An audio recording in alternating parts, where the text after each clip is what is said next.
Et là, en 1915, Einstein se rend compte qu'il a commis une petite erreur de calcul. Donc finalement, heureusement les autres éclipses, on n'a pas pu les observer parce qu'en fait, on aurait trouvé un truc qui n'était pas correct.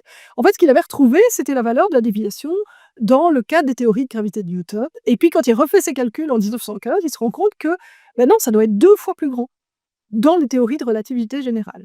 Donc là, 1915, tout va bien, on a la bonne valeur, enfin. Mais le problème, c'est qu'on est en pleine guerre. Ouais. Et donc, bon, éclipse ou pas éclipse, tant pis, enfin, je veux dire, on ne sait pas faire grand-chose, même si en 1916, il y aura quelques mesures qui seront prises.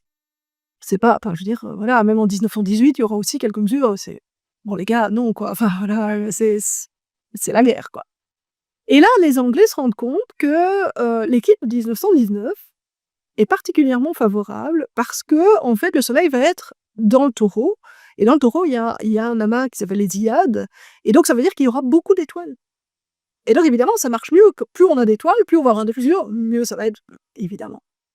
Le problème, c'est que, la guerre est toujours pas finie, là, donc les astronomes se disent: «Bah, allez quoi, terminé, qu'on puisse y aller, quoi». Donc finalement, en novembre, enfin l'armistice, tout va bien, c'est parti, et donc eux, ils: «Allons-y, on va observer».